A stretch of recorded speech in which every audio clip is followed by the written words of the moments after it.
we've just survived 3 months of living in the wild. Deep in the harsh Australian wilderness. This is just unbelievable. It is unbelievable. The Kimberley is a remote corner of Australia's far northwest, and we've just wrapped up our time relying on what we could catch and forage from the land and sea. To survive out here, removed from the regular securities and comforts of society. Honestly, it's the simple things like just getting water. The Kimberley is a region of soaring red cliffs that plummet into shark and croc-infested waters. That croc behind me there is the stuff of nightmares. Waterfalls and streams breathe life into the harsh, arid land, creating green and lush oases that are scattered like gems throughout the rocky escarpments. This has got to be the best swimming hole that we've been to in the Kimberley. The tidal range of 12 metres forces the ocean here to do unimaginable manoeuvres, creating spectacles unlike anything seen anywhere else. We're seriously standing here in our little 2.5 metre tender, watching an island just emerge from the ocean, waterfalls rushing down it. It is insane. This pristine expanse is home to an abundance of life and tells the stories of a time long ago. This is how we spent just shy of 3 months travelling through one of the most remote corners of the planet. So this week we're covering everything from our preparations and provisions for such an extensive time without shops. Been playing a lot of Tetris. To some of our highlights and lowlights of this expedition. The passage we just tried to take was very clearly over a reef. And of course, touching on things such as croc safety, managing the huge tides, and navigating uncharted waters. Following all this, we're going to be answering some of your questions about the Kimberley. The day that we almost hit that uncharted reef. About us. You have to be a little bit grotty on a boat, and you just gotta have to get used to that. And about some of our plans for the future. I want to get like a responsible SUV, a small white picket fence. Some of these questions will be answered just naturally throughout the course of the discussion, I guess. And whatever else we don't cover, we'll answer more directly in the Q&A at the end. So stay tuned, guys. Get into it. And yeah, enjoy. Without further ado, let's get into it.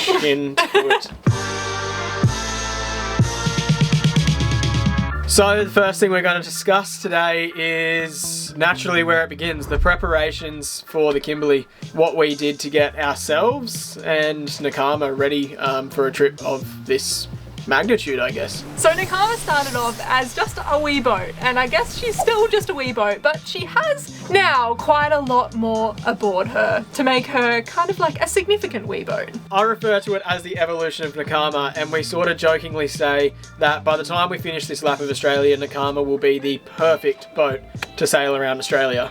But we do whatever we need necessary coming up to the next coastline. So we did a huge amount of work on Nakama last season before we headed up the Great Barrier Reef, the remote north and across the top of Australia.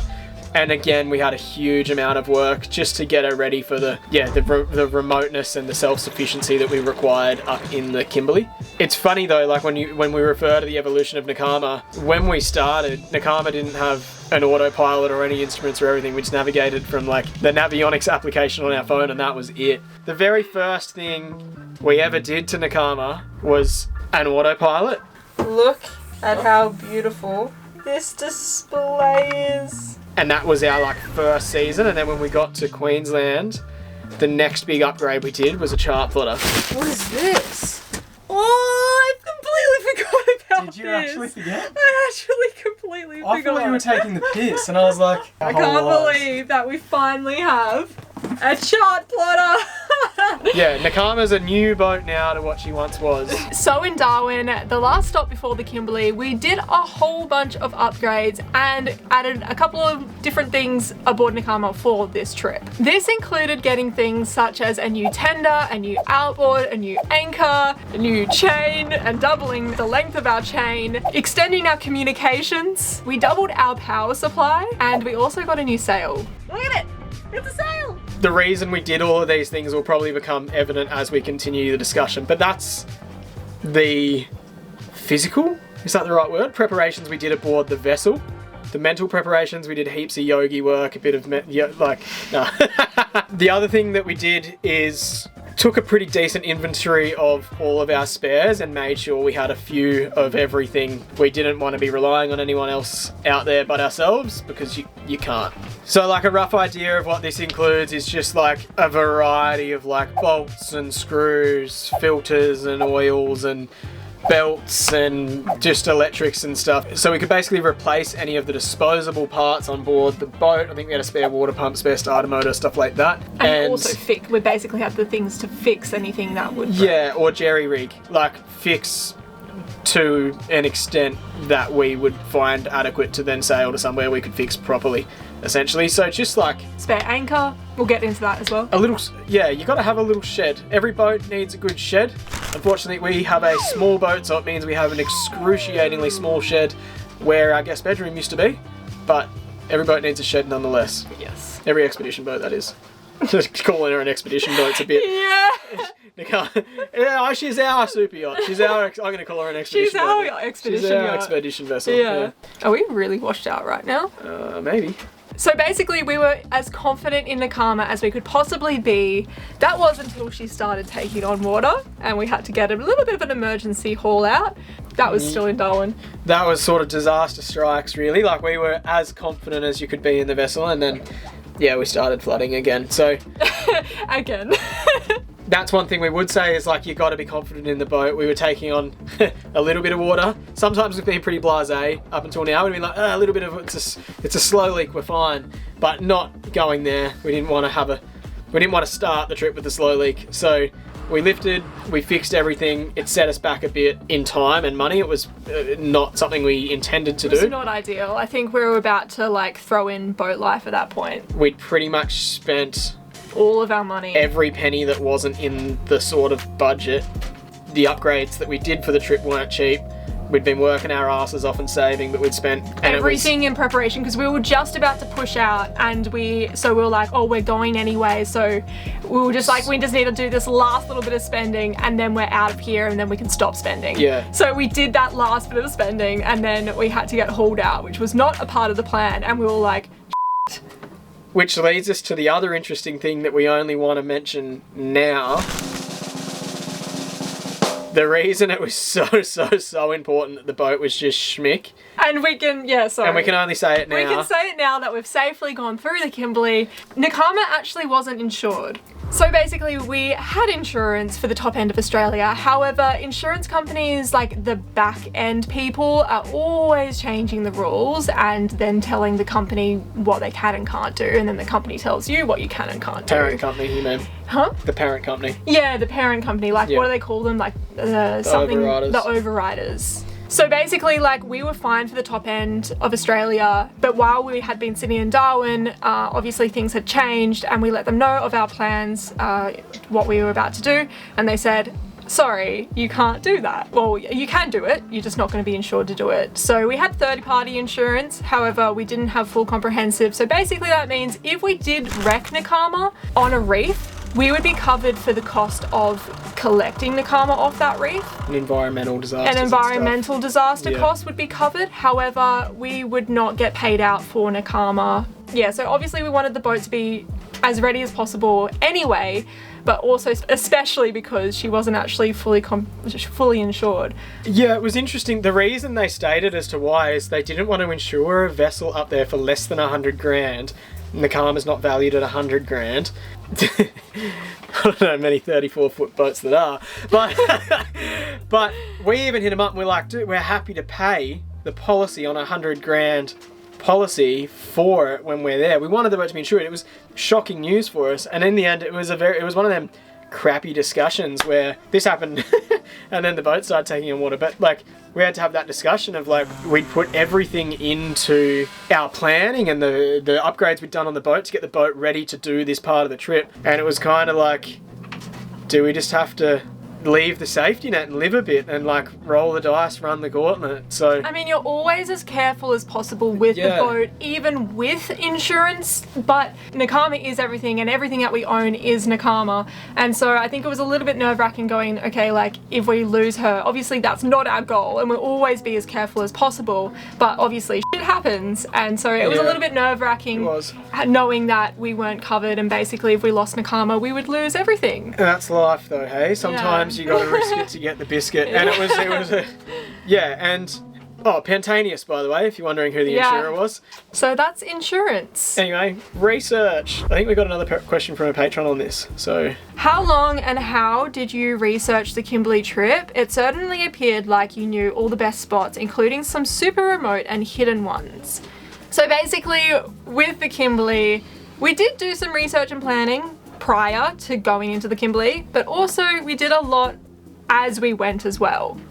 Alright, so there's a lot of kind-hearted yachties that have sailed before us, and it's a really good community that sort of gives and talks and everything like that. So there's 3 main resources we used for the Kimberley, and they would be probably the Kimberley Cruising Yacht Club, which is an online platform you sort of just sign up for, and there's, particularly for the first bit of the Kimberley closest to Darwin, some really brilliant guides for like some of the main river systems. Not much so for the islands and stuff, but brilliant resource, definitely worth signing up to that.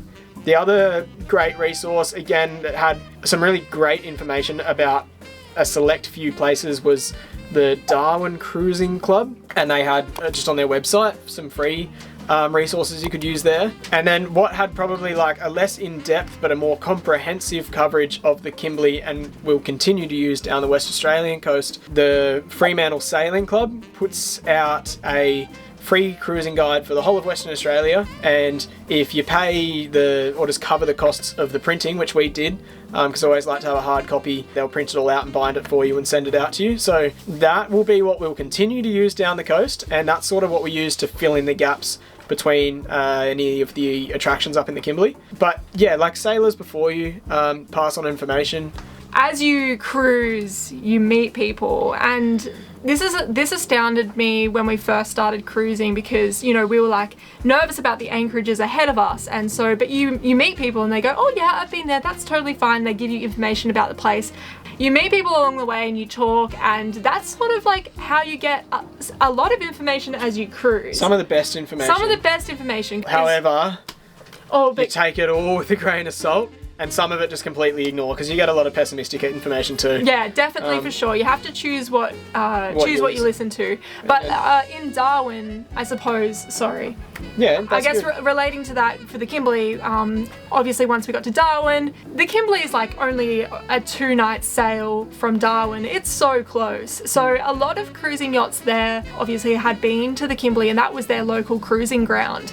And so for us, from not the area or never had cruised the northwest of Australia, you talk to those people in the marina and they can give you tips, or you can learn a lot from locals. You can learn a lot from locals, So that was another resource, that just chatting to people in the marina about cruising in the Kimberley. Also, we've wanted to, as we've set off on this lap, we've wanted to go there for years, and there's been places that you'll just like search photos of and be like, that looks insane, I want to go there. And I remember years ago seeing a photo of a boat completely dried out in Crocodile Creek before I even knew what the Kimberley was, and was like, that looks like the coolest anchorage I'd ever seen, and I was like, oh man, it's in Australia, oh no, so that's like, Crocodile Creek's been up there with the place I've always wanted to visit. Yeah. So basically how we do our trips is from a collection of talking to people and gathering information that way, looking at cruising guides, Googling the Kimberley, looking at pictures that were like, wow, that's cool, and seeing if we can actually get there on the boat, which is from the cruising guides, because they will give information regarding the places. And then I guess we do that as we go. Yeah. You just have a list of must-see places that you make happen.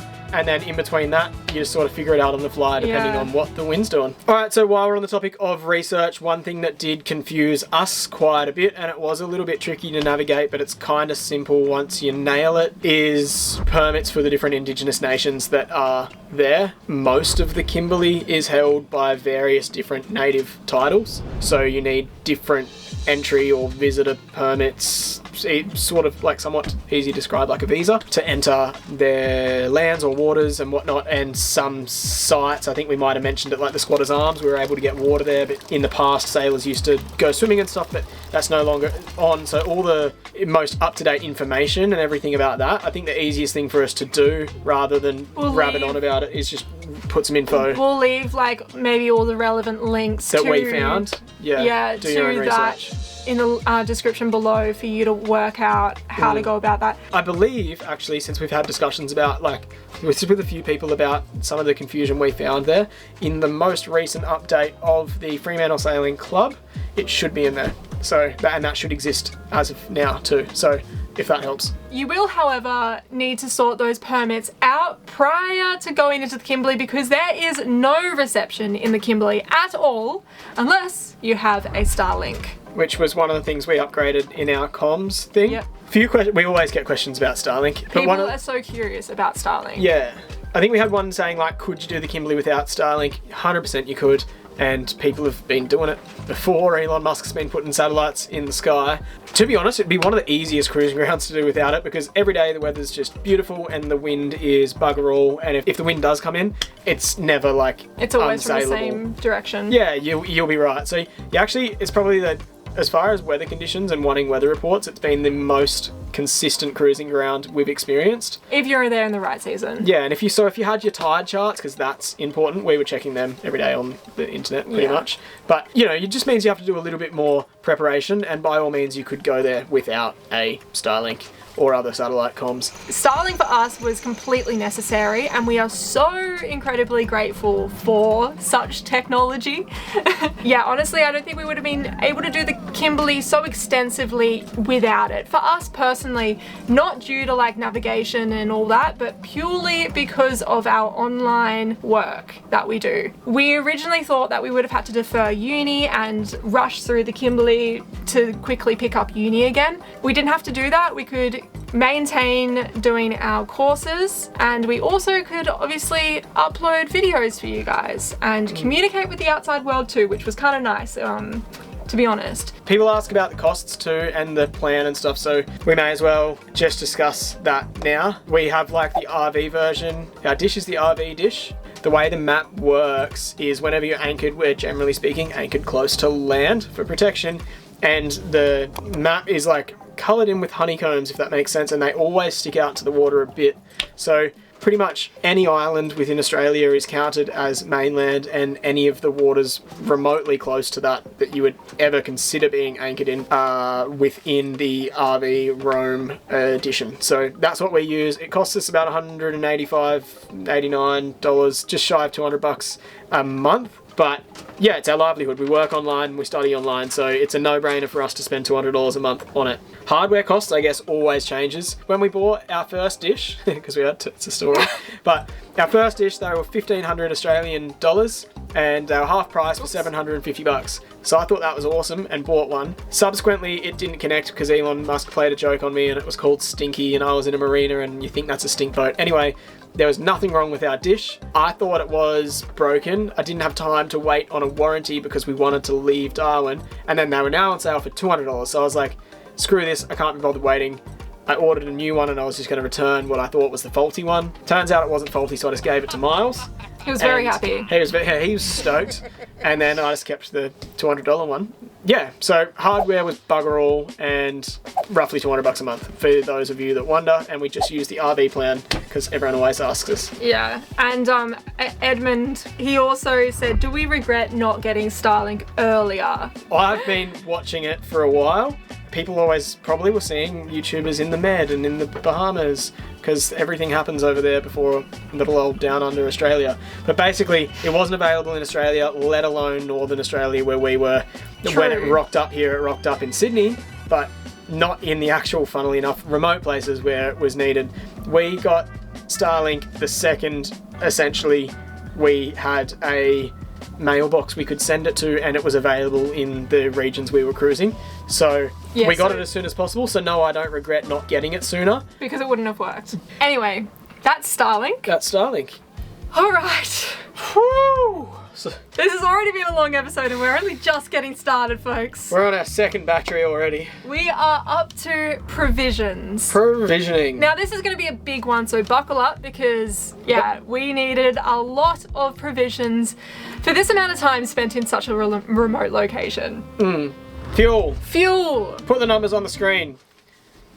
No, well, I can't remember how many. I'll do the maths Simon right now. will have to calculate because I can't do maths. We have a 60-litre fuel tank. We took 2, 4 plus a couple more, 3, 4 plus 3 plus 63,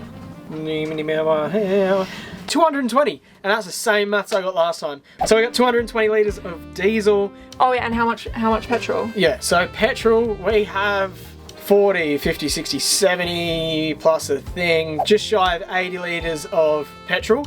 We did a lot of hooning around. We would have been A lot of hooning. And we were a little bit nervous because we had a far bigger engine than we used to, and we're like, oh, is this gonna chew heaps of fuel? Kind of, but kind of not really, because we got everywhere so bloody quick. So quick. We were so quick. We were so fast, so you didn't have time to use petrol, if that even makes sense. So realistically, I don't know, not really. You just get up on the plane on that thing, we pretty much flew everywhere, so.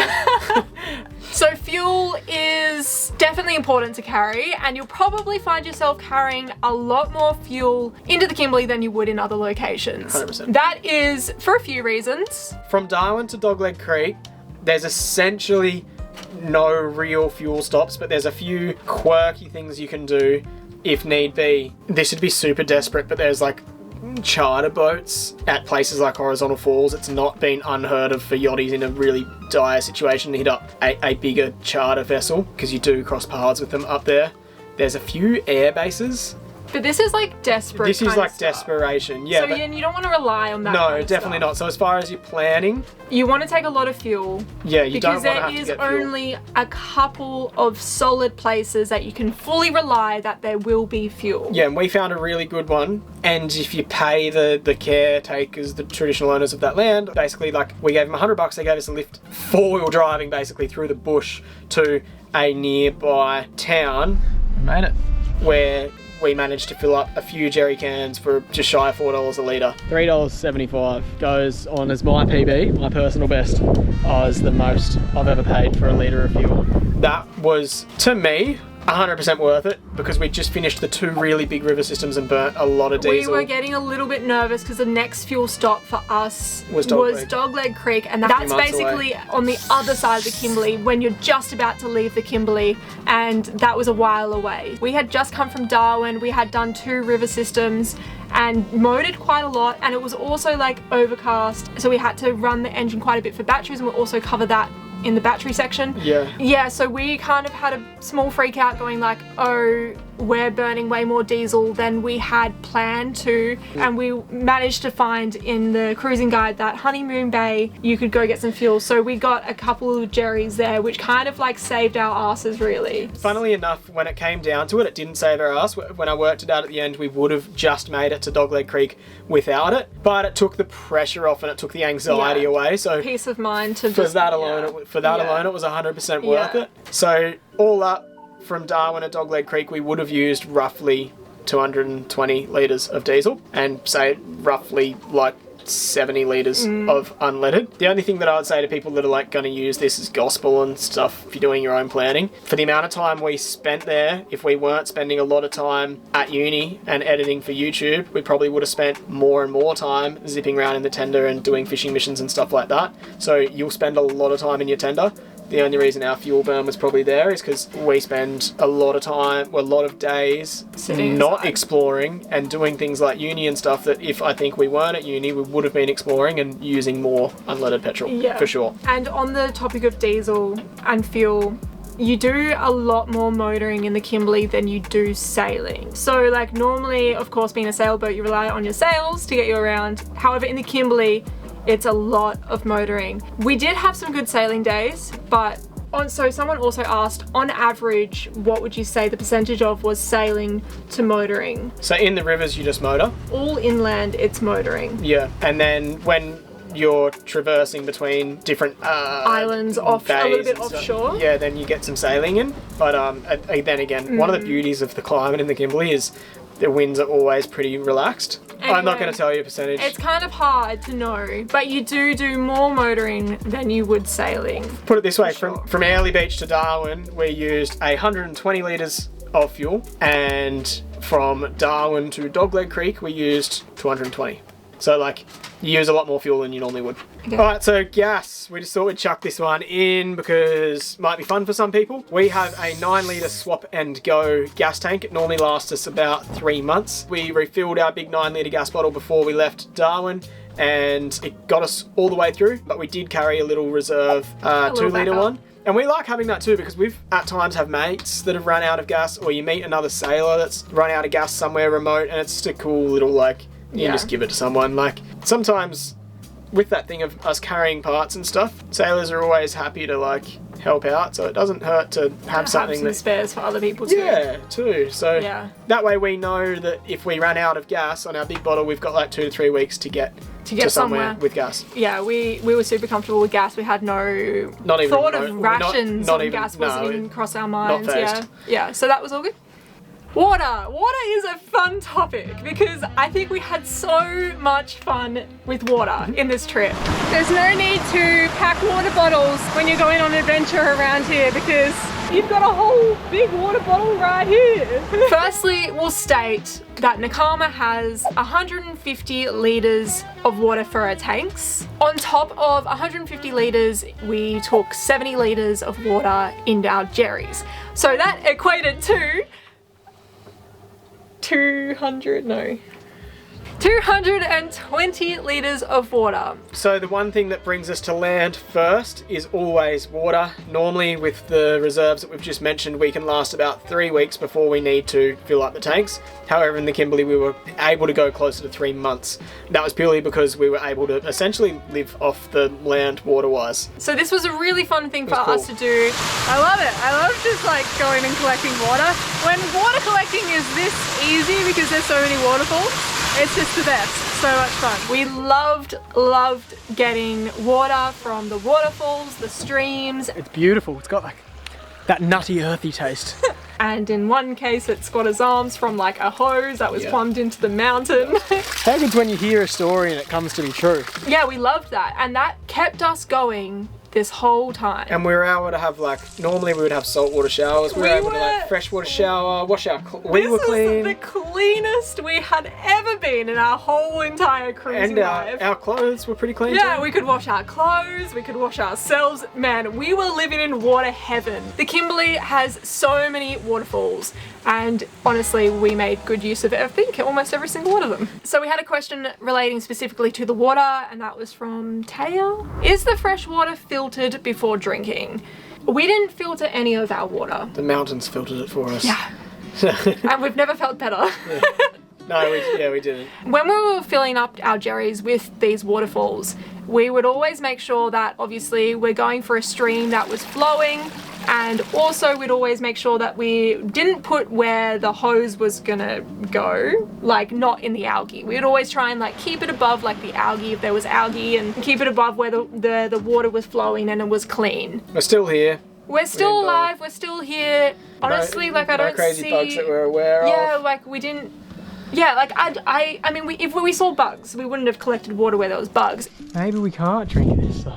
It's a bit too slow. It was always from a flowing stream, and where there's a flowing stream, the water there is generally You're- pretty good. You're pretty clean. far away from pollution and stuff out Yeah. there, and I mean, Yeah. I think us humans survived long enough to invent water filters from drinking unfiltered water. In all honesty, the water out there, I think we've never felt like there was better, that we don't drink better quality Yeah. water anywhere else. And Yeah. that's, I don't know, it's not for everyone. At one stage I think we even did consider putting a water filter in our main tank's lines, and I just couldn't really be bothered with it. It was going to take up Yeah. heaps of room on our small boat. I think you're right though. Like the Kimberley is so far removed that there is no farm runoff or chemical runoff from like pesticides or anything like that. You are in the middle of nowhere, so whatever water that is there is coming from like straight from the sky through a mountain into a creek and running downstream. It's pretty pristine. Yeah. And like maybe you could get unlucky, and if you didn't drink clean water, get a bug or something like that. Yeah. We didn't. Yeah, we were really good, so we didn't filter it. Yeah. And we're still alive And I think we had the best time ever collecting the water. Yeah, that's that. Then And was great. there another question about the water? So we have a question from SV No Regrets, who also went through the Kimberley. Making water, how many anchorages had dirty river water and you needed to make it while sailing further out? It's actually an interesting point because if you did have a water maker, it would have been really hard to make water. Like you would have clogged all your filters and stuff. Yeah. I can imagine that's what your issue would have been. We didn't have a water maker at all. Yeah. So we purely relied on getting water out of rivers. But it's an interesting point. It's an interesting point because if you did have a water maker, The water's water's not clean at all. You would have to go fairly offshore to actually make water. To make clean enough water. Yeah.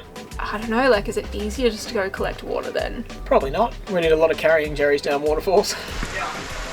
I loved it. Yeah, it was fun. I loved it. Yeah, no. We don't have a water maker, so we didn't have that problem, but it could be a problem with people with water makers for sure. Yeah.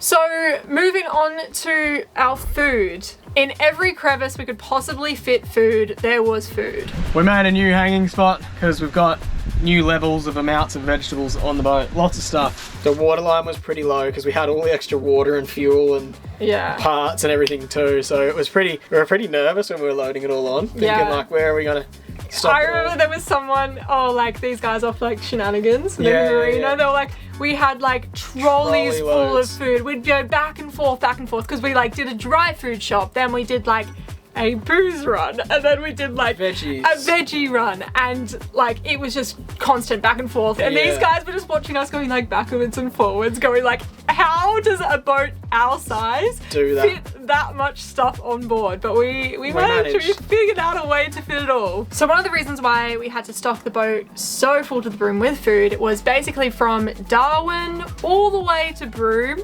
There is nothing supermarket wise. Unless you did the Honeymoon Bay fuel run, there's obviously a little community there with a little general store. But I got some more eggs, and I think some bananas as well. We got bananas and some tomatoes. It was great to recoup some of that stuff. But it wasn't much at all. But it wasn't much, and they didn't have much variety. You did buy some big family-sized chocolate bars. How much were they? We have renewed our chocolate supply. Oh, I don't even want to know. There was a bottle of hot sauce in there that was $27. So again, you don't want to rely on anywhere that you can get food in the Kimberley, so that's why you have to stock up to the brim in Darwin before you go. Or Broome, depending on which way you're going. So things that we have on board to last this long are obviously lots of dry food, which consists of tinned beans, legumes, rice, couscous, pastas, flour, and then of course we have our root veggies, which are like pumpkins, sweet potatoes, carrots are amazing, potatoes, those sorts of things. Iceberg lettuce. Does an iceberg lettuce grow under the ground? And the winner is no, it does not. And then we've got our fresh food, which of course is everything from tomatoes, cucumbers, lettuces, cabbages, avocados, all of that kind of jazz. We wanted to give you a couple of little tips on the best long-lasting veggies and how to store them, and how you eat them too. Hey, we're always open to learn new things here. Yeah. Some of these we've picked up from other sailors along the way. So if we've missed anything or you know any good ones, drop them in the comments below because I love a good food tip. Yeah. So should we start with some food tips? Yeah, so food tips. Go.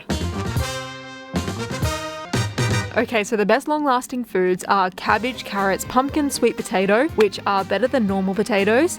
Apples and oranges last ages, but green apples last longer. Iceberg lettuce and broccoli is awesome. Things that we have found that last out of the fridge until there's room in the fridge are cauliflower, cabbage, corn, eggplant, apples, and other fruit.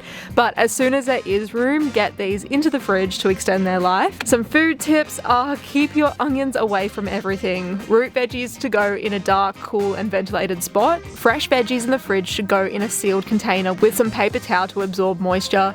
Replace this paper towel as needed. Once opened, wrap your cabbage and iceberg lettuce in foil. Make sure you check all veggies regularly, as discarding just one bad veggie will save a whole bunch. Bring legumes for sprouting when you run out of other greens, and when buying avocados, make sure you look for ones that have the stems still attached. Supermarkets knock these out to ripen them quicker. We choose to source our own non-plant-based protein, which is a a great way to save money, space, and waste. And finally, and probably the most important, do not leave your bananas close to avocados. Just any, Soph Or cherishes anything. avocados over Yeah. any other food. So just don't leave your bananas near anything else because they'll send them off. Buy them as green as you possibly can. The other thing that really helps when you're buying your veggies is if you can buy from like a farmer's market or something like that and don't wash them. Leave any dirt on them, leave any extra leaves on them, and it all just sort of like helps. Hey, it's funny, like with the freezer used to be our naughty goods box, like ice cream and stuff like that, but for this trip it very much was just like frozen veggies which we would then use again later. So it's very staggered,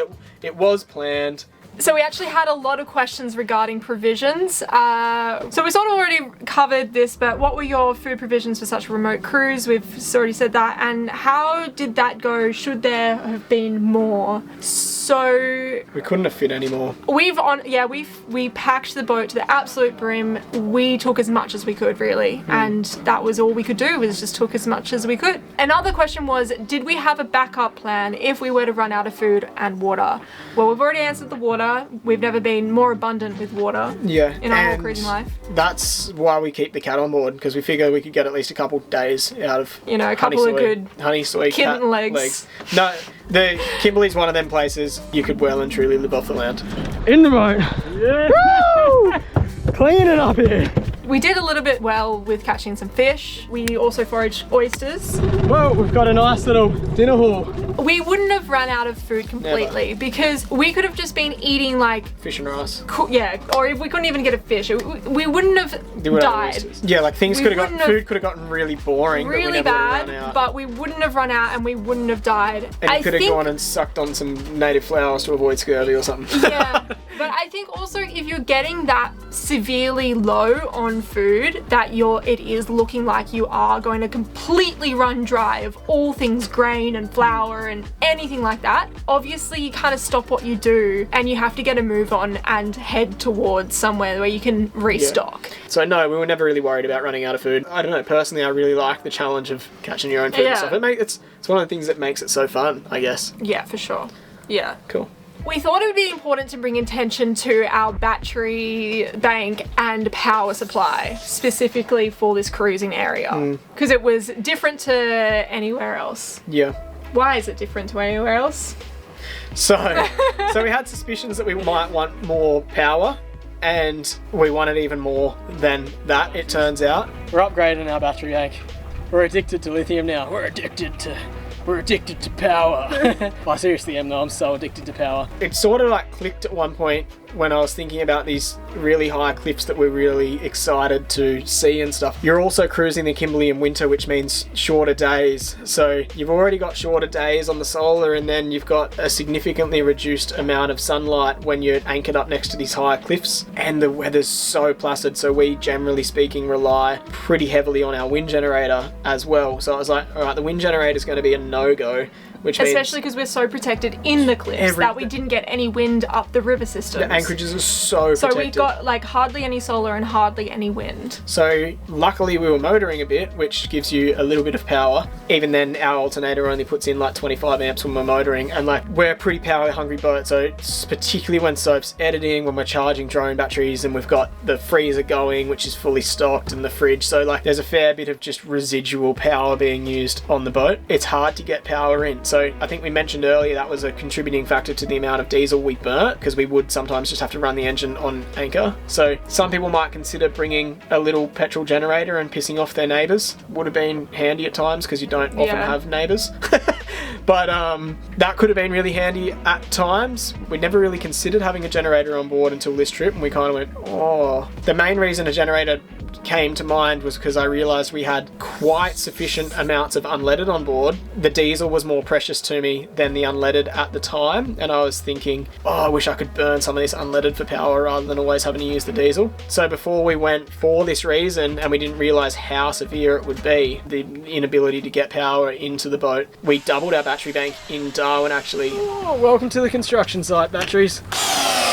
Today we are building a new battery box. We're getting more batteries, I guess is the simplest way to explain the reason for doing that. So you might have seen the other day I built a battery box here. It's just down by the It's down by the mast here. There's a new battery box in there. It's going to run underneath our feet in the saloon here, all the way through to underneath our cutlery drawers, and then in through the battery box that way. Doubling the batteries was really good. Well, just hands down, the trip would not have been possible for us. Yeah. Like, they saved us. We would have been screwed. They're short days in the Kimberley. They really are. I think the most extreme example of it would have been when we were in Crocodile Creek in last week's episode. We were probably getting, realistically, only on the solar panels, maybe 4 hours of like decent sunlight a day. I don't think the sun came into the anchorage there until like 10 o'clock or something like that. And it was gone by like 4 in the Arvo. And there's clearly no wind whatsoever in there. And that's why one of the reasons we were so grateful for having lithium, essentially, because they can make the best use of that limited charging window and really soak it all in. So massive thanks to Revolution again for just being absolute legends, and we always flog your products to their absolute. We flog the shit out of them, and they always come through. So yeah, you'll find going to the Kimberley, it's definitely a little bit trickier to charge your batteries. You're definitely on diesel rations, or conscious on your diesel rations. So that's something else to consider going to the Kimberley. You know, consider that you're going to be probably like running your engine to charge your batteries, or perhaps you have a generator, so maybe get some more petrol then. Take that into consideration, because you might not be relying so much on your solar or wind as you might normally do. Having the extra batteries is great, because it meant if you were motoring all day, at least you could be saving some of the energy you were producing, rather than just like immediately filling up your 200 amp hour battery bank, which is what it would have been for us, and then having to run the engine later that night again because there was no solar. So it was. So perhaps maybe it's about considering whether you want a bigger bank as well. For us, a bigger bank was 100% necessary for the Kimberley. Yeah. Is that alright? Yeah, I think I just need some water. Yeah. Oh, I'm gonna have a quick water break, guys. Go make yourself a coffee and check out the refreshments bar. It's like the movie theatre. It's like an intermission. Oh, I'm getting old. Pause here for an intermission. Go get yourself. Welcome back from your intermission. Needed a whiskey. Sort of do. Oh, that light's not good, is it? Which one, that one? I think it's shining. The sun's shining through that. This is how we professionally get good lighting on Nakama. Block the windows with a towel. Look at the light. It's never easy to film when you're swinging around on anchor because the sun will pop through every random window. No, it's this one up here. That's some pretty good lighting right there. That is some pretty good lighting. You'd think I did the digital media degree with lighting like that. All right, next topic. Tides. Like the turning of the tide, we're on to a new chapter. If you have been watching this whole series, you would know that the Kimberley has some of the biggest tides in the world. That's probably about as close as I want to take our little 2 metre tender. While they can be a little bit hairy at times, they can also be your best friend. And we now have the tide with us, which has increased our speed to 8.5 knots. I remember the first time we hit like 11 knots, I was just We were both freaking out. 10.5, 10.6, 10.8, 10.9. Is that 11 knots? What? Oh my god, look at the water here. And we laughed at it the other day. We seen a spot in the footage and you were like, oh, we were just calmly said we're doing 11 knots here. Yeah, we are hooking out of here with the tide, doing about 10 knots, which is pretty good. 11 knots. 11 knots. Like, totally blasé about the whole thing. And you're like, oh, no, it's 11 knots. And I'm like, oh, 11 knots. If you're patient, they really work to your advantage. You can't go against them anyway, so you just have to sort of do what you're told. There is no doing what you want to do. You have to do what the tides tell you to, and that sometimes determines your plans for you. It determines all of your plans. Yeah. So yes, it determines whether we'll see or miss a place. Also, what time you leave a destination to go to your next destination. Tides are everything up there.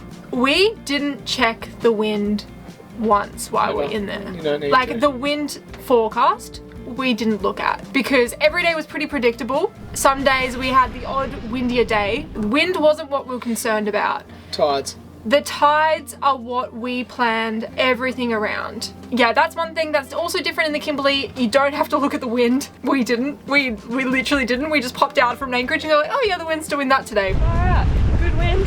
But the tides are everything. That's what we planned all of our passages on when we left a place to get into another place. And You just have to do what you're told. Tides, yeah, for essentially. sure. But It's fun. It's fun, That's what makes it and you fun. get used to it, and you learn how to use it to your advantage. You might be going sideways at times, which we definitely experienced. Soph's literally driving us straight at the rock in front of us, and what was actually happening is we're shooting down this little passage here. That was legitimately sideways sailing. Then also the tides are what make the area so special as well. It's what creates the unique landscape. Yeah. Wait, what? It creates the unique landscape. that you Yeah, get it as well. does. Some of the locations that we saw and that you would have seen were so special because of the tides. For example, Montgomery Reef. Island raises itself up and then it'll sleuth on back into the water when the tide comes back up. Horizontal falls. Horizontal falls. This is absolutely incredible, just like Mother Nature's force like this. Good old creek. Crocodile Creek. This anchorage has probably got to be the best anchorage we've ever anchored at. The tidal range varies throughout the whole entire Kimberley. So as we got into the Kimberley, it was only about a 3 to 4 meter tidal range. And that's on the east side. As we slowly started traversing west, the tidal range grew more significant. The West Kimberleys, you've got 12 meters there around Derby, and horizontal falls can get up to 12 meters, and all that area is really significant. So the way that we went, we eased into the tides and sort of got to know it. I guess the one thing that probably started catching us out more and more as the tides got bigger and bigger was trying to access some of the places we wanted to see, because you might be technically tendering over what will be dry land in a matter of hours to get up a river somewhere to where there's a waterfall, and then you have pretty limited time to then get back to your tender and get out of there before you could get caught out. So you have to be on your toes. Oh man. At least it's sort of like a rock ramp right now. A lot of these places that we've shown you were probably only about maybe half an hour to 40 an hour, minutes of us Some of the just waterfalls, it's quickly going and seeing, a going for quick a swim. quick dip and then running out and then still finding our tender high and dry. Oh no. those times where literally that rock hopping, running back, Yeah. and you get there and you're like, crap, because once the Yeah. water starts dropping it, Yeah, it and then starts then going. you can very easily get stuck up a creek that dries out. Yeah. And so- you'll be stuck there for the next. But that's all 6 part of hours. it. I think No, it's 12 like, hours. what is it called when it's a rite of passage in the Kimberley, Yeah. having to drag your tender, I think. Actually, someone really interestingly, because as they saw that we almost got stranded up the river in Samson. Yeah. Yeah, someone actually commented and was like, that actually happened to them once in the Kimberley. Yeah. And they did get stranded. Had to spend the and then night. and had to wait for the next high water. So after that point, they packed in their tender an emergency kit if that was to happen again, good which point. we didn't think of in the Kimberley, but that's actually a really good point that We would if have you're- an EPIRB with us. We did always have an We always EPIRB have- and radio, yeah. but we didn't have if we had to wait for the next high water, we didn't have maybe a couple of snacks and some water or something like that. Well, that's an interesting. Whenever we Yeah. went expeditioning pretty far away in the tender in the Kimberley, we would always have a radio, a PLB, like a small EPIRB, and we'd take a water bottle. I think that was pretty good practice, to be honest. Yeah, but 'cause- maybe another little kind of kit, like a little food snack kit, wouldn't go astray either. like a knife. Even a first aid kit, Yeah, I mean, but sometimes then all of a sudden you'd be carrying the boat with you. All right. Safety, it'll get you.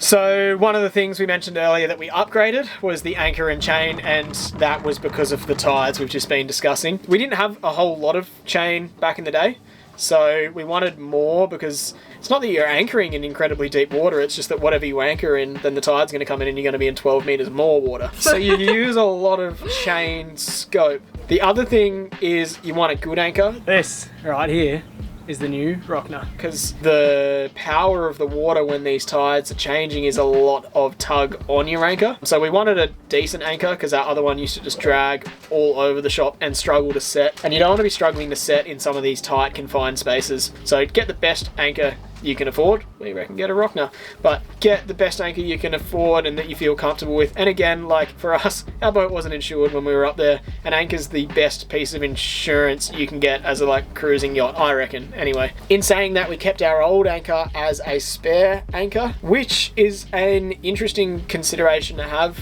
Make sure you check that your spare anchor's in good condition, as there's a lot of rocks there and the charting's not great. A lot of people lose their anchors in the Kimberley. It was something that we considered as a very likely possibility, and I wouldn't have even been remotely surprised if we had lost an anchor, although I would have been devastated as we just bought a new one. I wouldn't have been remotely surprised, and I think make sure you have the facilities on your boat to be able to cut your chain if you do get a really bad snag. So we have like obviously an angle grinder or a hacksaw always on board. That's the other reason I wanted more chain too, because if you get an anchor and you had to cut it free, which is a very likely possibility in the Kimberley, you're also going to lose a bit of the already limited chain we used to have. So we felt confident having a little bit more chain in case, unfortunately, we did lose an anchor and inevitably some chain with it. That was a consideration that we made. It's actually one of the few, I hate giving people advice, but you don't want not having an anchor to end your trip early, so make sure you got enough chain and a spare anchor on board, because there's lots of bogeys in the water there. There's lots of logs, lots of rocks, everything like that. So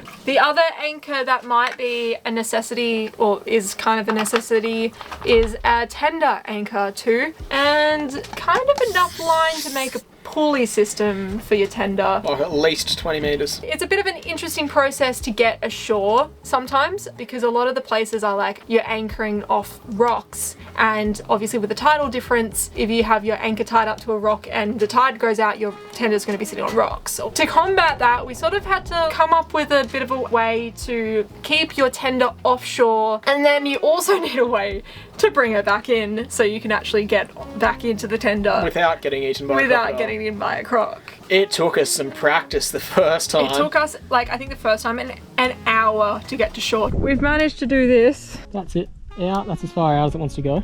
And then we'll just tie these to the tree, and we want to pull it back in. Pull her in on this one and use this line. I think this is literally like an hour and a half of us trying to do this. But essentially you drop your anchor offshore and then you sort of like row your tender into shore on this line. I don't know how we're going to explain this. We might have to do a drawing. You create like almost a mooring with your anchor out offshore and you leave a float there. We would just use a fender, and then you have the tender fixed to one line which is going to go to that mooring ball and back to shore, so you can pull it out and pull it in, and the tender will never go past the mooring ball because of where it's tied on. So essentially you row yourself ashore and then you can pull your tender back out. If that even remotely makes sense, then you'll figure it out, but it's something to consider if you're going there. We really only use that for like the Berkeley River and King George. You'll use it in the rivers. If you explore any rivers, you'll use it. Yeah. So on that, next topic is tender and our outboard, which is something that we also upgraded in Darwin. I can't believe. And we are so incredibly grateful that we did so. How good! Before this setup, we had a fully inflatable tender with a 4 horsepower outboard, and we got to Darwin with that. However, in Darwin, we knew that we needed something more significant for the Kimberley due to crocs, due to the tide. Woo! Pretty wild. And due to the distances we wanted to cover, and we wanted to like a more of an exploration vessel. Yeah, we wanted to be able to go on river missions and just check out awesome places and not be afraid if we got a bit of swell or a bit of chop or a tide turned against us. Yeah. Which certainly happened multiple times. Yeah. So we went from the fully inflatable tender with 4 horsepower outboard to a 2.5 meter rigid inflatable with a 15 horsepower outboard, which she rips. And we love her. We went with a Highfield Classic 260 actually. It's not 2.5 metres, it's 2.6 metres. So it was this really quite awesome thing that I really love about our little Highfield is it's a 2.6 metre tender that can hold a 15 horsepower outboard. And it could actually have a 15 horsepower. It's rated to have a 15 horsepower 4-stroke on there, like almost twice as heavy as what we've got. So that was epic to be able to put a kick-ass engine on a little tender. That was the biggest size, absolutely, that we could have on Nakama. Nakama's only a small boat. And even with that, we deflate the tubes to get the tender within our rigging when we flip it up for longer distances. But you never feel like you're in a small boat when you're on that thing. Like, no. It felt like we could take on the world we did take on the world in our little Highfield. It was awesome. We did. So it's recommended by the old salts going into the Kimberley to have at least a 3.5 meter tender. That's because the most aggressive crocs are the juvenile crocs, and they can be up to 3.5 meters and smaller. If you're going to get attacked by a croc, that's most likely the croc that you're going to be attacked by. So it's recommended to get a 3.5 meter tender to sort of like outsize the more aggressive crocs and intimidate them, so they're less likely to go for you. We didn't really have that luxury to be able to get get a tender that big because Nakama's only a 10.5 metre boat. Which is why it was so important that the smaller tender we did have was able to have a bigger motor, because our approach was not to bring a bigger sword to the battle, but to be able to run away faster. Yeah, so our approach was to go quick and go fast, and that's exactly what we did. Yeah. Another reason we wanted a bigger outboard and a tender's capable of doing it was so we didn't miss out on going for adventures because we couldn't make the distance or didn't feel like the engine was powerful enough. And the other thing was that outboard is well and truly capable of pushing Nakama if it had to. And that was another one of the considerations that we took, that if for some reason passing through some tidal pass surrounded by reef, Nakama's engine itself, I could tow us out of a sticky situation with that. So really having this tender allowed us to do so much, to go upriver 3 miles and back again. Yeah, honestly, it was an absolute lifesaver. We're so grateful that we did that. We were just stoked every single time we could go off for a hoon. Yeah, we wouldn't have been able to do that with our old gear and old setup. So that was super important, and yeah, something else to consider if you're going to the Kimberley, that you want a good outboard and good tender. And we couldn't be more stoked with ours. I am so stoked that we've got this and the beast on the back. Holy moly. Yeah, and I guess we've sort of already touched on a little bit of the croc safety in that, so I guess that's the next thing we'll talk about. So this is crocs. Welcome to the section of crocs. They're a big thing in the Kimberley that you have to consider, and they also determine a lot of your plans too. We didn't push the limits with them, like I said. We didn't have a big 3.5 metre tender. We weren't bringing the biggest sword to the battle. We were bringing the fastest legs. So there was times where we were in close, or there was a croc where we wanted to go, so we let the croc chill. Yeah. Croc. We told you there was a resident croc at the waterfall. There it is. That's a big croc. That is a big croc. We're back on the boat.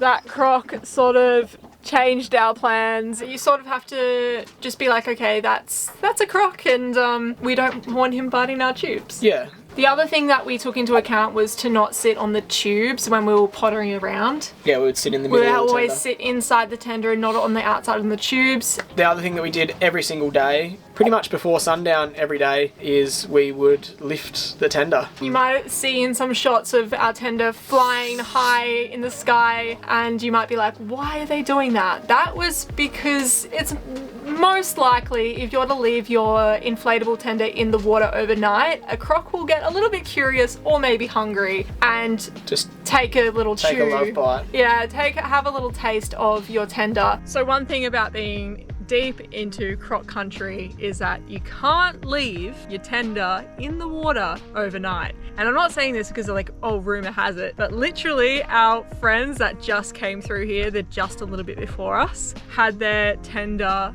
chewed through the night. We had no dramas with that because we lifted it every single night. We lifted it every single night from when we dropped anchor in the Kimberley until we left the Kimberley. Every single night. The other thing too is at night time, we didn't have any nighttime fires in the Kimberley for that reason too, because we didn't want to be like wading or dragging the tender up or down the shoreline into the shallows with the tides and stuff like that and leaving, because crocs are an ambush creature, and one way to let them get an idea of what you're doing and potentially set up an ambush is by having like a fire, a sundowner on the beach, and then once the sun sets, they're like nocturnal hunters as well. In my mind, that was, you know, a risk not worth the reward. So you don't you're really, asking for trouble. Yeah, as soon as the sun's like somewhat setting, you're on the boat. We were on the ship. Yeah. So the other thing to consider is swimming in croc country.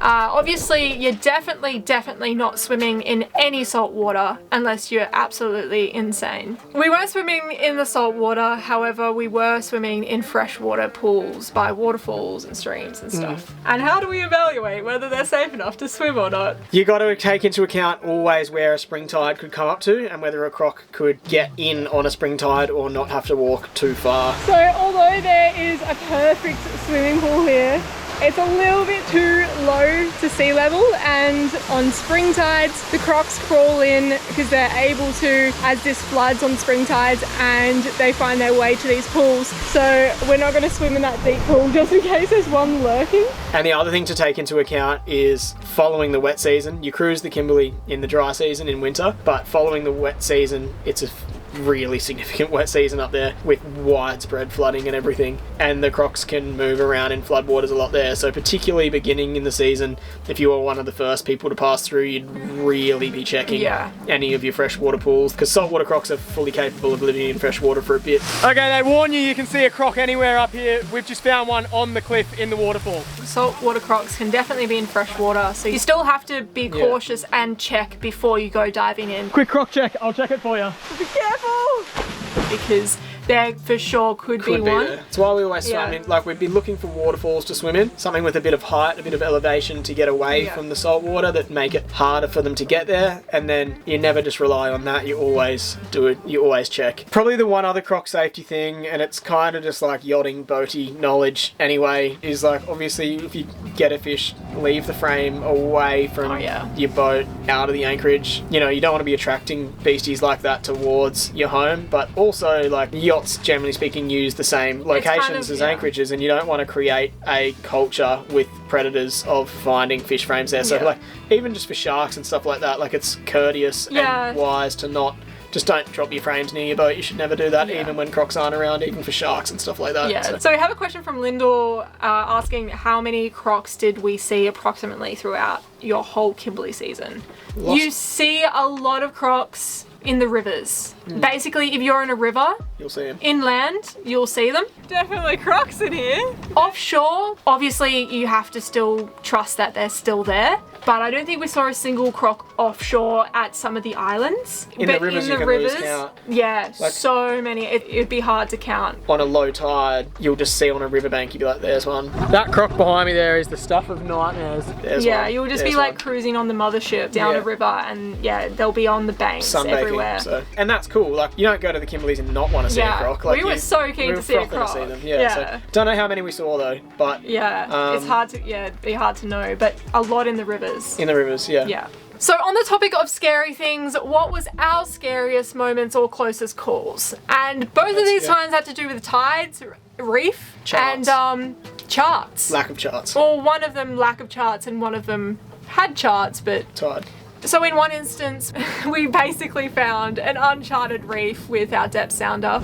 Okay, we were just going through a passage. We've got the head sail away. We were taking a passage that was meant to be about 20 to 30 meters deep. However, upon basically just about to go through the passage, the depth jumped from 30 meters to like about 8 meters and quickly jumped up. And when you see a jump like that on your depth sounder, something's up. That's not right, especially when the chart says that you should be in a consistent 20 to 30 By meters. the time we spun around, we probably had a minimum of like 3 meters underneath us. Yeah. We just got down to a patch that was 3.8 meters deep. As soon as we saw that significant change in depth, we freaked out and just spun around. Just in the nick of time. Literally just spun around, got out of there, back into the deep water. And if we hadn't, that would have been disastrous. That would have been our insurance policy not coming through. That would have been.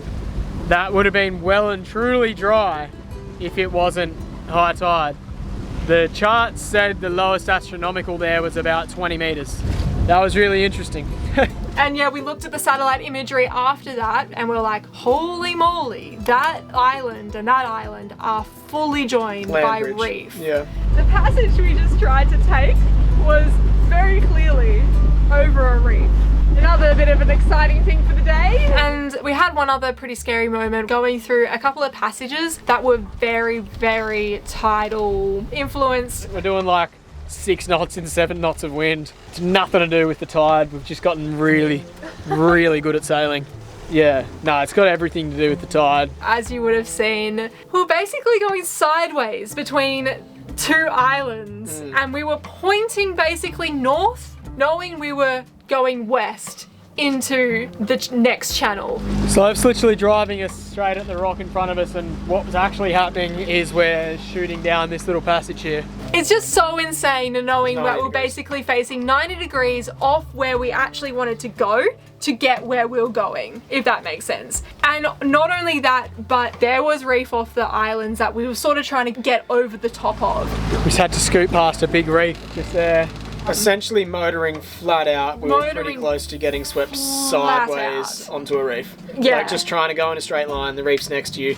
everything we were doing, trying to basically not like go up into the We tide and also down into this channel. It was like the most bizarre maneuver that you had to do. Like, we just felt powerless too. yeah, like it was just so crazy. Holy.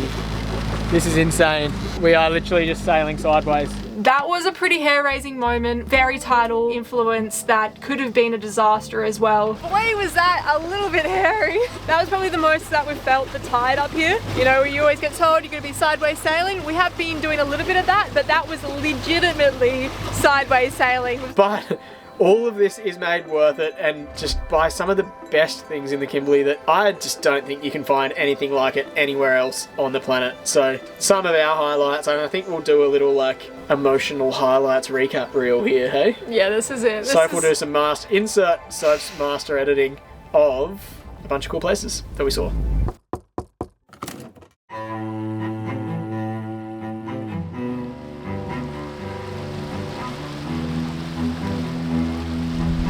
We're in so tight to these things that it's actually hard to get the whole cliff in frame. Wow! This one is pumping so hard!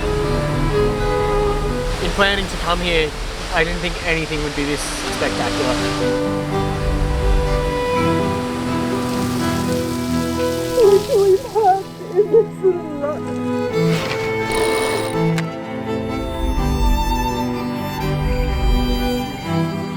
We are currently standing on a wing of a World War II plane wreck. He was flying from Perth all the way up to Broome, and well, this is where he ended up, I guess.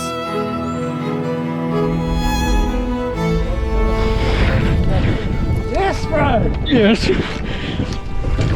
Yeah, bro! That was a loose one! That was incredible. It was a mother and a calf. Once again, I'm blown away. This place is magical.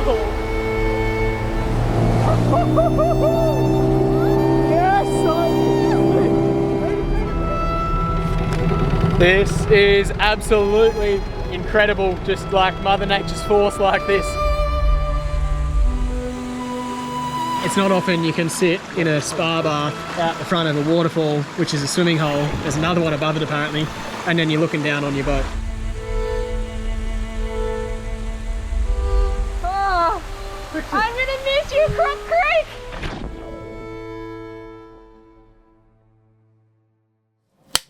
Action. It wasn't hard at all to shoot this stuff, and I know some of you guys have been frothing out on some of the drone imagery. Trust me, we were too. It's pretty fun flying a little robot camera around some of these beautiful places. We started compiling our favourite shots of some of these places you've just seen. Probably some of the favourite places we've ever cruised, ever. And we wanted to get some prints done for ourselves, and it sort of sparked the idea that we should do a limited release run of prints for you guys. We'll be putting a link in the description below. We have decided to do that. We've gone ahead with it. We'll be doing them on proper archive quality paper. It's like gallery approved and everything. They're going to look absolutely stunning. We're doing two sizes. There'll be an A2 and an A3. And yeah, like we said, they're some of our favourite shots. I think they would look absolutely stunning in any home, on any wall. Not only are you getting a pretty cool artwork, but you genuinely will be really supporting the channel. So please, at very least, check out the website. We're pretty proud of that too. We've never made a website before. Yeah. And check out the images. They're really cool. And if you think it might be something that you'd like in your home or as a gift for someone or something like that, they'll be available for pre-order. Yeah, by the time this goes live, pre-ordering will be open and they'll all be limited release. We won't be printing these again, and they'll all be numbered and signed and have a little personalised note from us to say cheers for supporting the channel and cheers for watching the series. So go check it out. Check it out. See, yeah. We often get requests for strange photos. We're not doing them. We're doing scenery photos. Yeah, yeah. we get a few strange requests for photos. Generally, they're always about me. So this season has been so incredibly amazing. So we wanted to say a huge thank you for everyone that has been tuning in to the season, who's been leaving comments below. We love reading your comments. We really appreciate you leaving your kind words, for liking the videos, for subscribing to our channel. we wanted to say a huge thank you to our It's awesome, patrons. guys. Like, Yeah. it's epic. So, like, we want to say, like, a special thank you to the patrons.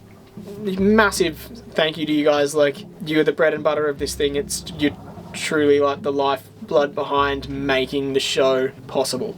So alongside our patrons, the donors that have just chipped in here or there or shouted us a beer, it's just like, it all comes together and it's just incredible. Another thing we wanted to do is just say thanks to the businesses and companies that have come along and put their hand up to sponsor one of our videos. Again, we so much appreciate that, and just goes a long way into helping us keep creating and keep our camera gear up to date. There's a few companies that we've been working with now that we want to say thank you to as well. Like Revolution Batteries have always looked after us, always answer the phone, answer any of my weird questions about power and what I can do here and stuff like that. And a massive thank you for helping us double our battery bank for this season. Rockner, I mean, we're just blown away. Absolute legends, love the anchor, and we are so proud to be partnered with Rockner and just stand behind The holding.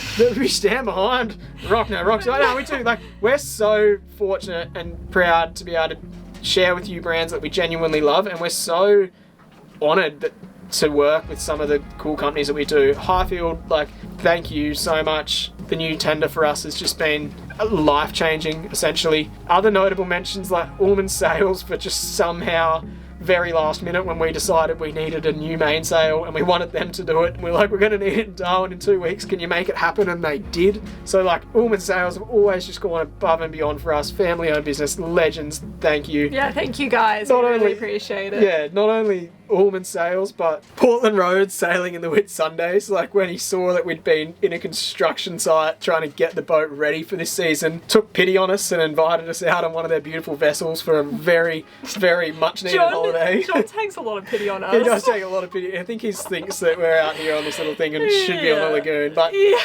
thanks so much to the whole team and family at Portland Road sailing the Whit Sundays. And speaking of people that I constantly call and hassle and pick their brains, Darren the yacht rigger, thanks mate for always giving me your tips and tricks on different rigging questions I have, and always sending us new running rigging and things that we need to random post office locations all around the country. We fully appreciate you going the extra mile for us as well. Yeah. Cheers, legend. And friends and family for hearing our frustrations. I think what we're trying to say here is like, We've got a great support network. support network and community, and we couldn't be more grateful for Really- that. So thank you guys. Thank you to everyone who That's- is sitting here watching this and for Made helping making the it season possible. And yeah, we couldn't be more grateful.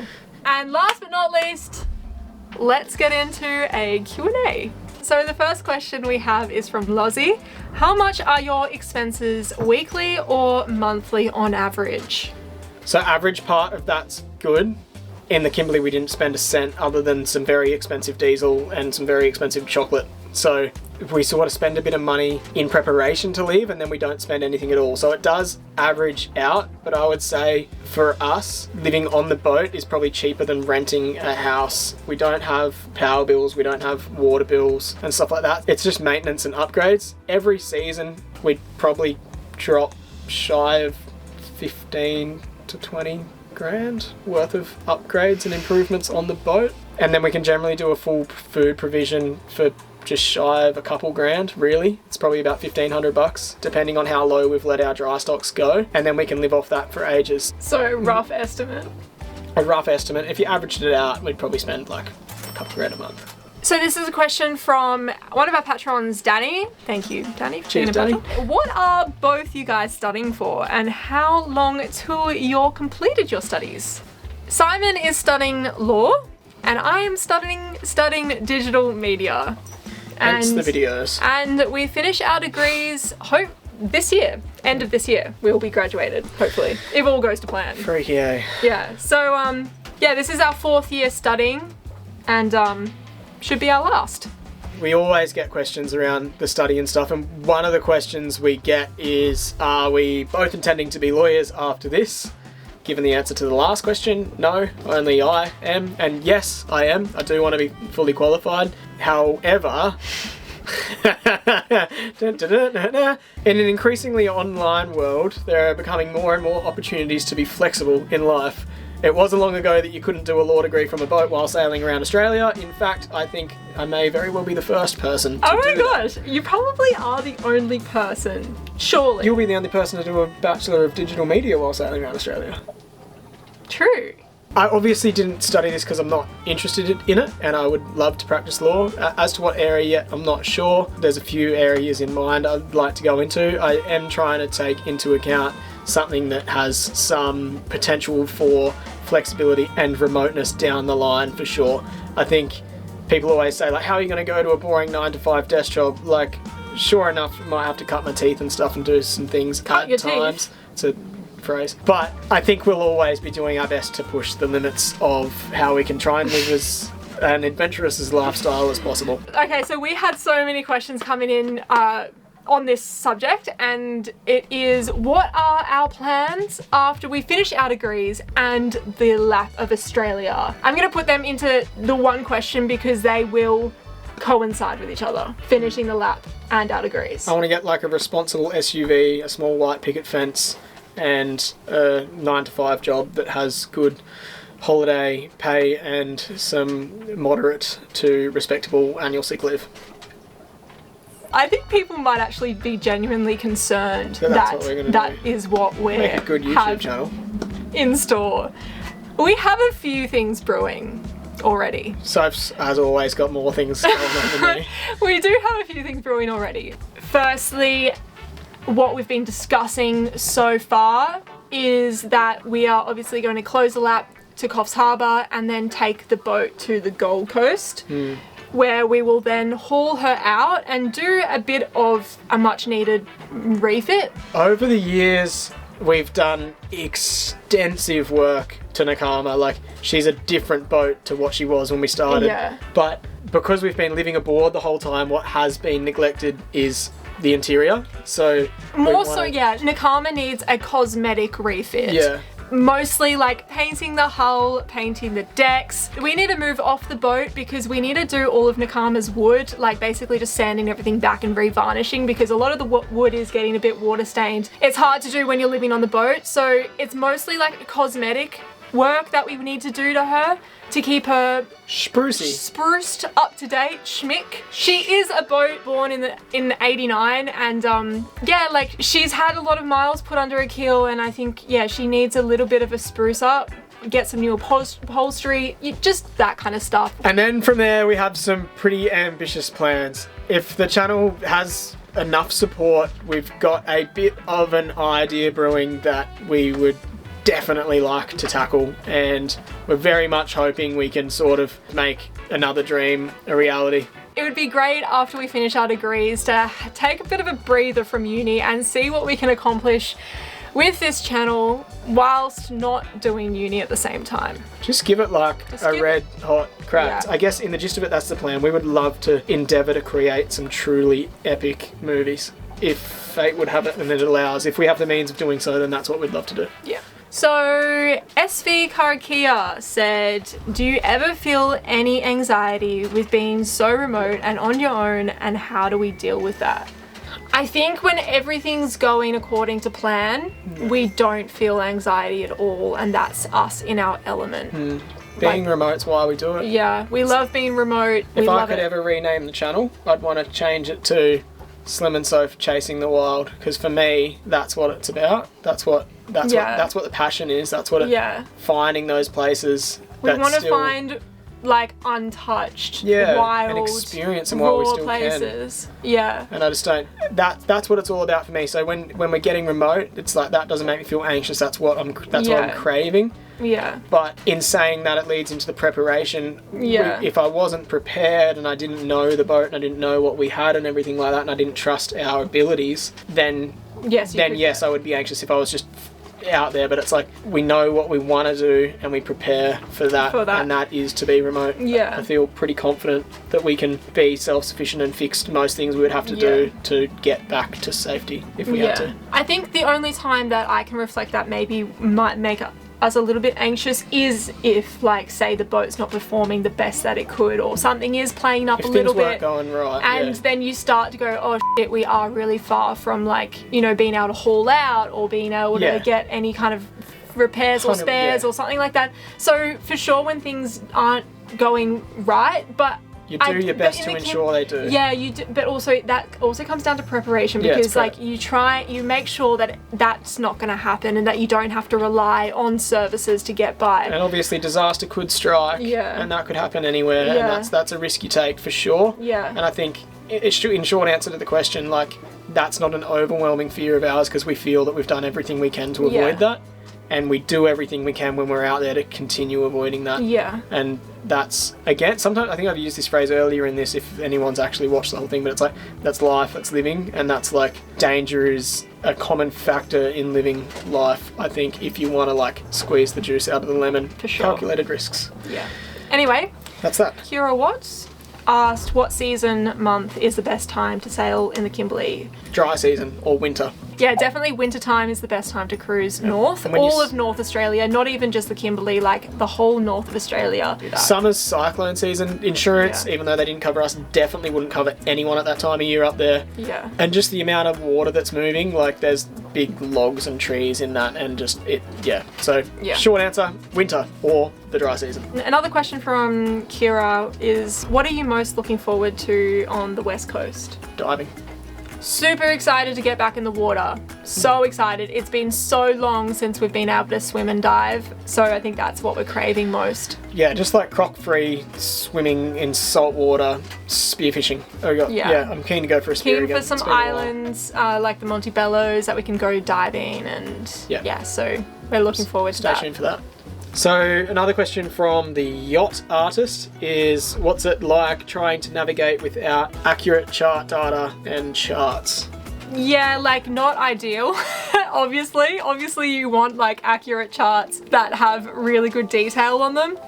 You're not going to get that in the Kimberley, unfortunately. I think it's about making sure that the anchorage you're going into that might be unsurveyed, you've read it in the cruising guide. There's a lot of information in the cruising guide, so they will often write the approach, if there's any hazards within the bay that someone else has accidentally stumbled across. And you have to really just use your eyes as well. But in saying that, we do have charts, like they're not great charts, but they're not non-existent, and we're not having to use a sextant and stuff like that. Yeah, so exactly. No, it's still amazing the detail that we have, but there are areas that are purely unsurveyed. 100%, yeah. And I suppose, like specifically for the Kimberley, a lot of it comes down to the cruising guides. The day that we almost hit that uncharted reef, that area wasn't recorded in the cruising guide. We were kind of taking a risk that day, it was unsurveyed. We just couldn't make any other direction in the wind. There was actually wind that day. Yeah, we got pushed that way, and that area sort of wasn't mapped very well with the cruising guide, and we found we can add something to the cruising guide actually. We actually been in contact. There's a few things. Yeah, so we can add that uncharted passage to the cruising guide. I guess that's the beauty of the sailing community we talked about earlier. Like by us nearly running aground there, hopefully someone else can avoid that. So yeah. Another question from Ash O'Meara, I believe it is, asking, are we still on schedule with our lap of Oz? It's really hard to make a schedule with sailing, really hard. Especially made harder when you've got work and university to attend. It really slows us down a lot. We always set goals to where we want to be at a certain time. We often don't make it there when we would have liked to have made it there. Try our hardest. We always try our hardest, and we always try and keep on the move the best we can. But I wouldn't say that we have a date that we want to finish the lap, because that's just impossible to follow. It's more to this making sure we can stay within the flow of the seasons. Yeah. So there'll be a lot of that in this. Stay tuned for this season coming up, because the weather windows already started showing signs pretty much straight away that things were going to start changing a bit different to what we'd expected. And this season, particularly the season following the Kimberley season, is going to be all about what it's like trying to sail to a deadline while doing uni in a pretty formidable coastline where the windows are few and far between. We're hoping to finish the lap at the end of this year, and it'd be amazing if that happened. And if it doesn't, we're going to be in a lot of strife because we've made other plans. So Taya asked, how do we wash our bedding? Well, bedding's a little bit harder because it's obviously so big and bulky. We have spares, obviously. So once we're kind of in somewhere with a washing machine, obviously we wash them there. How long that is between washing machines is always ever changing. But we do obviously have like a little bit of a sheet cupboard and stuff that we do change our sheets and then hold on to our dirty ones until we find a washing machine. Yeah, Kimberley was fine. Again, there was fresh water everywhere, so we were pretty. We were living at pretty luxury. We're pretty clean then. You obviously just have to hand wash everything. But you have to be a little bit grotty on a boat, and like you just gotta have to get used to that. They don't call you grotty yachties for nothing. Yeah, you have to get used to that. So yeah, we probably don't wash our bed sheets as often as house people living in houses do. Yeah. Our biggest restriction is access to fresh water. Yeah. Totally open to a Watermaker sponsorship. This question comes from Hanky Wonder, our old neighbour back in the marina that Soph was living on Nakama on when I met her. It's a special question. But Hank has asked, what's our closest call with wildlife? Funnily enough, Hank, in the Kimberley we were pretty cautious, like we said, so we didn't have any like freaky run-ins with crocs, but I think like we said, we definitely rocked up to places where we saw a croc and decided to swiftly leave that place. We had one sort of fright where we spooked a croc when we were hooking it in the tender up a creek. That was pretty close, but like obviously the croc was running, so it wasn't like it wasn't a freaky encounter. We ran over the top of it. We were going pretty quick. And it just dove instantly under us. And we came around a corner in a mangrove bend. And it must have been chilling on the surface, and we came flying around and it just went and all we saw was just like its tail out. So like we spooked it. We spooked it, yeah. All of a sudden just boom, duck dives underneath us, a huge croc. So Philippa asked, what's one thing you've learned that really stands out since embarking on this epic trip? You really just have to go out and do it. Like, people get stuck not doing. They want to do it, but don't do it. 80-20 rule, or do it when you can, not when you're ready. Yeah. Like, you just have to go for it and you'll figure things out. Like, don't be reckless, but don't be over-prepared. Like, 80-20 rule. Yeah.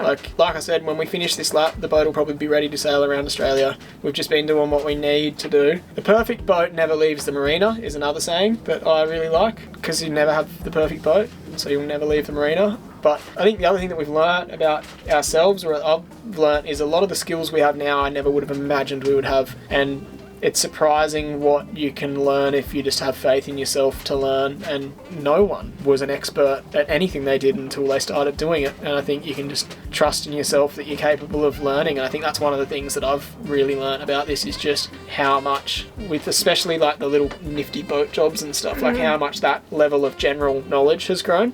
And I think that plays into it. You'll figure it out, so just like leave the marina when your boat's 80% ready and figure it out. A couple more from our patrons that we'll get through before we call it a day. And this one's from Doug. Welcome to the family, Doug. Welcome, Dougie Wonder. Dougie joined us a couple days ago. So, this one's about Crocodile Creek. When anchored in the tidal pool that you couldn't leave, how isolated did you feel? Did you get a sense of, we have to get out of here because we're trapped? Such a cool place, but I could see a sense of fear creeping into the background of your minds, that if something went wrong, it would be a tough place to be. Crocodile Creek is such a cool place. An amazing anchorage.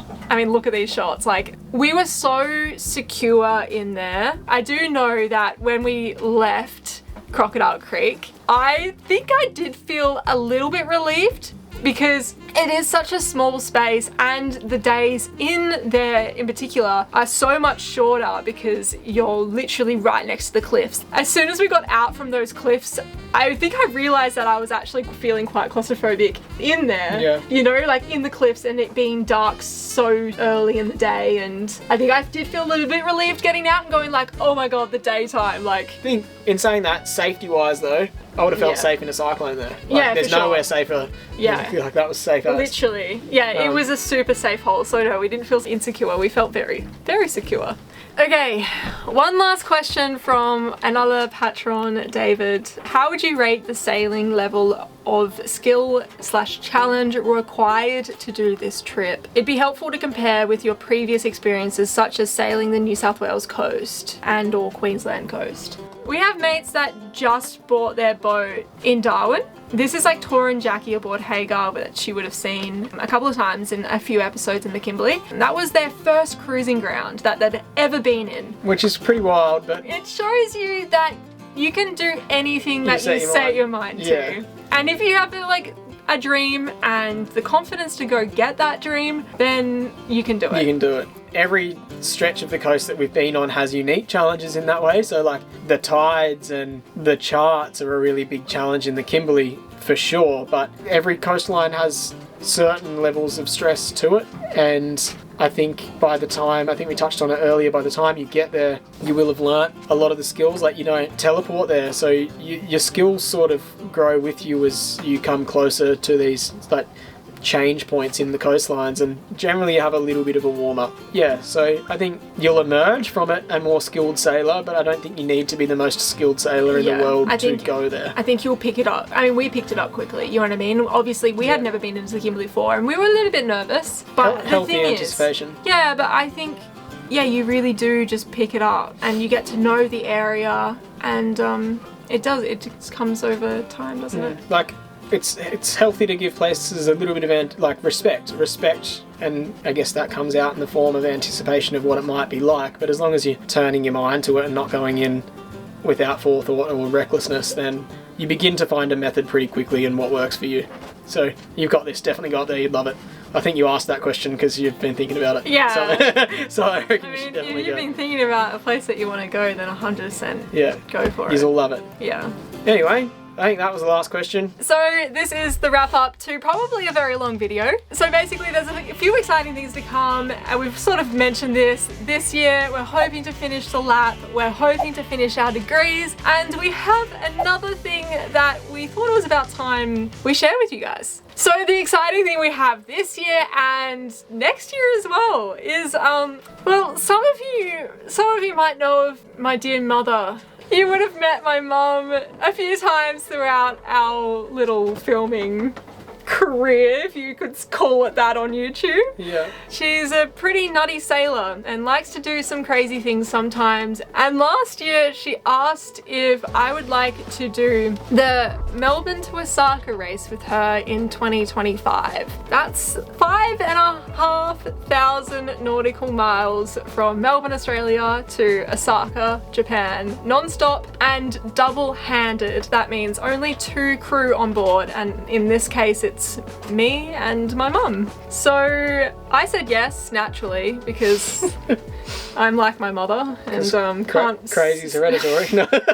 I thought this is just too good of an opportunity to pass up, and to do something like this with my mum is just, I think, is going to be pretty exceptional. So in preparation to do the Osaka, which is next year, there's a few races that we're going to be doing for training and for a couple of qualifiers. So naturally as well, we're going to bring you along with us in this journey. Soph's always got big plans. I think it'll be really cool. I'm really excited for him. I'll just look after the boat and the cat. Anyway, more on that to come. For now, please feel free to check out the prints, guys. That'd be freaking awesome. We're going to do, maybe in about 2 weeks' time, we'll close the doors on ordering those. They're going to be limited release, so yeah, check them out. At very least, have a look at the photos. We're really proud of them. We think they're going to turn out absolutely beautifully. I reckon they'd look great in any home. Yeah, check them out if you want to support the channel. It's a great way of doing it, and you get a really cool artwork in the process. And that's officially not just the end of season 3 anymore, but that's the end of the wrap-up. That's the end of the season 3 wrap-up, recap, Q&A. Everything. The Kimberley is over. Finito. Apart from when we leave the Kimberley. You might see a little bit of Kimberley there. Season 4 is underway filming, and it's going to be a cracker, so stay tuned to that. Stay tuned. Hey guys, welcome to the West Coast. It's fun. Thanks for tuning in. See you when we're looking at you.